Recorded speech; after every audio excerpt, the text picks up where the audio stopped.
अमित और तेज भगा बाइक, और तेज भगा। वो मुझे खींच लेगा। और तेज भगा मेरे भाई, और तेज भगा। 90 की स्पीड पर भागती बाइक के ठीक बगल में हवा में तैरता हुआ वो 7 फीट का लंबा साया अचानक किसी अंगारे जैसी लाल आंखों से देखता है और एक खौफनाक आवाज गूंजती है।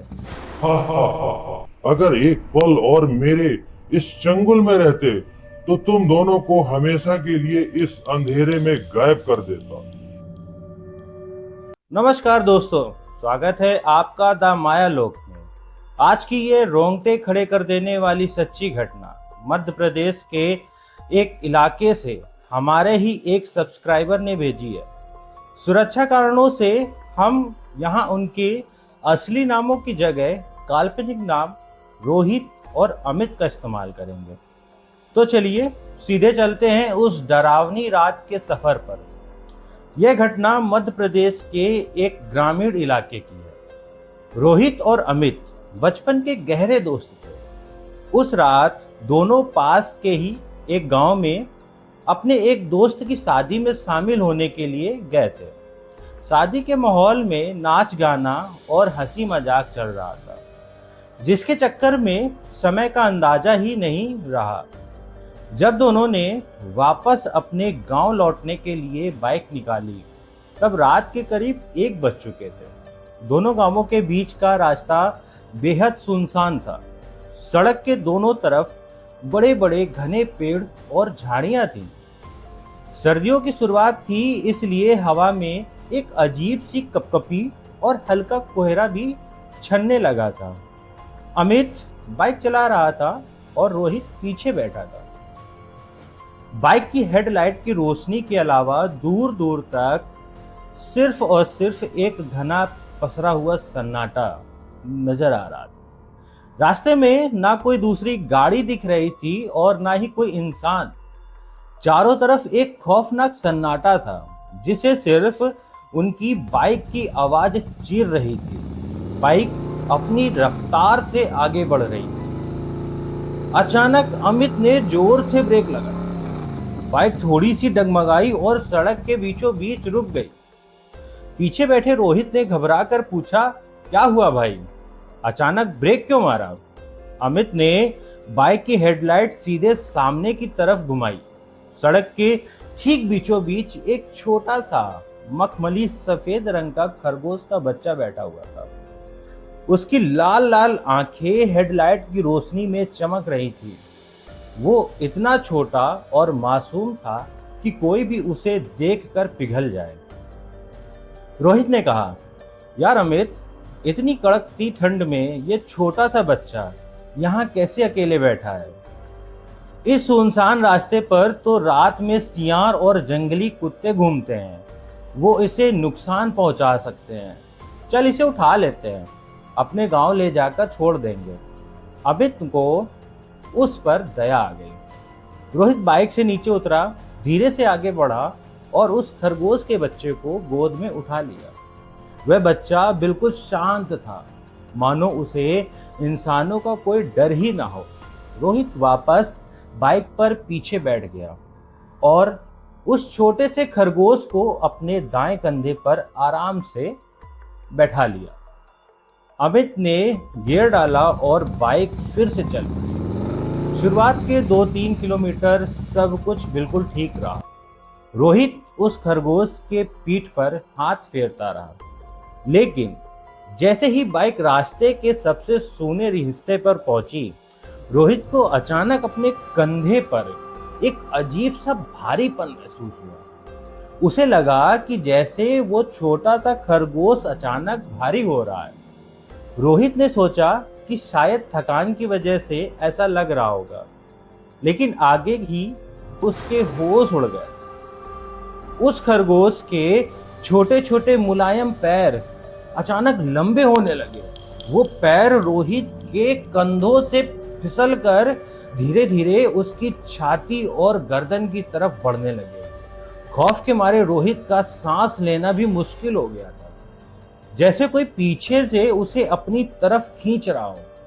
वजन इतना ज्यादा बढ़ गया था कि रोहित के कंधे टूटने लगे घबराहट से उसका गला पूरी तरह सूखने लगा और वो बाइक पर पीछे की तरफ झुकने लगा। रोहित ने पूरी ताकत से चिल्लाने की कोशिश करी, अमित, अमित बाइक रोक, ये कुछ और है। अमित ने जब साइड मिरर में देखा तो उसके रोंगटे खड़े हो गए। रोहित के कंधे पर बैठा वो छोटा सा खरगोश अब एक अजीब लंबे और विकृत जीव में के रूप में बदल रहा था, जिसके लंबे लंबे हाथ पैर रोहित को जकड़ रहे थे। अमित ने डर के मारे चिल्लाया, रोहित, रोहित इसे फेंक, जल्दी जल्दी फेंक। रोहित ने अपनी जान बचाने के लिए अपनी पूरी बची कुची ताकत जुटाई। उस जीव के लंबे और ठंडे पैरों को अपनी गर्दन से झटका और उसे अपनी पूरी ताकत से बाइक से दूर सड़क पर फेंक दिया। जैसे ही वो जीव जमीन पर गिरा, अमित ने बिना पीछे देखे बाइक की रफ्तार बढ़ा दी, लेकिन तभी पीछे से एक ऐसी खौफनाक आवाज आई जिसने दोनों को पूरी तरह डरा दिया। सड़क पर गिरा वो खरगोश का बच्चा अब गायब हो चुका था। उसकी जगह हवा में तैरता हुआ एक भयानक 7 फीट का लंबा काला धुंधला रूप खड़ा हुआ, जिसकी आंखें अंधेरे में जलते हुए अंगारों जैसी लग रही थी। वह साया उनकी तरफ देखकर बहुत ही डरावनी और गूंजती हुई आवाज में हंसा, आज बचकर कहां जाओगे? अगर एक पल और मेरे चंगुल में रहते तो तुम दोनों को हमेशा के लिए इसी अंधेरे में गायब कर देता। इतना बोलना था कि वो साया जमीन से 4 फीट ऊपर हवा में तैरने लगा और किसी उड़ते हुए तीर की तरह वो उनकी बाइक के पीछे झपटा। अमित ने डर के मारे बाइक का एक्सीलेटर पूरी तरह मोड़ दिया। सुई सीधे 90 किलोमीटर प्रति घंटे की रफ्तार से पार कर गई। इंजन जोर जोर से चीख रहा था, लेकिन वो भयानक साया हवा में तैरते हुए उनकी बाइक से बिल्कुल बराबर भाग रहा था। रोहित ने जब पीछे मुड़कर देखा तो डर के मारे उसका गला सूख गया। वह भूत हवा में तैरते हुए अपनी बाहें फैलाए आ रहा था और हर सेकेंड उसकी उंगलियों के नाखून काले और लंबे होते जा रहे थे। हवा में एक अजीब सी बर्फ जैसी ठंडक फैल गई। वह साया कभी बाइक के दाईं तरफ जाता तो कभी बाईं तरफ। ऐसा लग रहा था मानो हवा का कोई काला बवंडर उनकी बाइक को अपनी चपेट में लेने के लिए पीछा कर रहा हो। तभी अचानक उस भूत ने हवा में एक लंबी छलांग लगाई और रोहित को पकड़ने के लिए अपना हाथ आगे बढ़ाया। उसके नाखून रोहित की टी शर्ट के बिल्कुल करीब पहुंच चुके थे। बस 1 इंच का फासला था। रोहित ने अपनी जान बचाने के लिए रोते हुए चिल्लाया, अमित, अमित, वो मुझे खींच लेगा, और तेज भगा। अमित के हाथों से डर के मारे हैंडल छूटने लगा। बाइक का टायर सड़क पर जोर से लहराया। दोनों एक बहुत बड़े खतरे के करीब पहुंच चुके थे। तभी दोनों के पास बचने का रास्ता नहीं था। तभी अचानक दूर सड़क के किनारे अमित को एक छोटा सा हनुमान जी का मंदिर दिखाई दिया, जहां एक लाल रंग का झंडा लहर रहा था और मंदिर के बाहर एक छोटा सा बल्ब जल रहा। अमित ने बिना सोचे समझे बाइक को सीधे मंदिर के प्रांगण में मोड़ दिया और जोर से ब्रेक मारा। दोनों लड़के बाइक से कूदकर सीधे मंदिर की सीढ़ियों पर चढ़ गए और बजरंगबली की मूर्ति के आगे बैठ गए। जैसे ही वो मंदिर के सीमा के अंदर आए, पीछा कर रहा वो भयानक भूत मंदिर में कुछ दूरी पर हवा में रुक गया। वो मंदिर के अंदर नहीं आ सकता था। वह दूर तैरता हुआ बाहर हवा में गुस्से से मंडरा रहा था और फिर एक खौफनाक चीख के साथ घने पेड़ों के अंधेरे में गायब हो गया। दोनों लड़के डर के मारे थर-थर कांप रहे थे। उनकी हिम्मत नहीं हो रही थी कि वो मंदिर से बाहर पैर भी रखे। उन्होंने अपनी जान की सलामती के लिए बची हुई पूरी रात उसी हनुमान जी के मंदिर में बैठकर हनुमान चालीसा का पाठ करते हुए काटी। सुबह जब उजाला हुआ, वहां से जैसे ही कुछ लोगों को गुजरते हुए देखा तो दोनों मंदिर से बाहर निकले और हांफते हुए अपने घर पहुंचे। घर पहुंचते ही दोनों लड़के बुरी तरह बीमार पड़ गए। उस खौफनाक मंजर का उनके दिमाग और शरीर पर ऐसा गहरा असर हुआ था कि दोनों को 1 हफ्ते तक लगातार तेज बुखार रहा। वह खौफ उनके अंदर इस कदर बैठ गया था कि वो नींद में भी चौंक कर उठ जाते थे। घर वाले दिन रात उनकी देखभाल कर रहे थे, तब जाकर धीरे धीरे उनकी शारीरिक हालत सुधरी। लेकिन उस रात का जो डर था वो उनके दिल और दिमाग में हमेशा के लिए घर कर गया। उस खौफनाक अनुभव के बाद उन दोनों की फिर कभी जिंदगी में इतनी हिम्मत नहीं हुई कि वो रात के सन्नाटे में किसी भी सुनसान रास्ते पर अकेले निकल सके।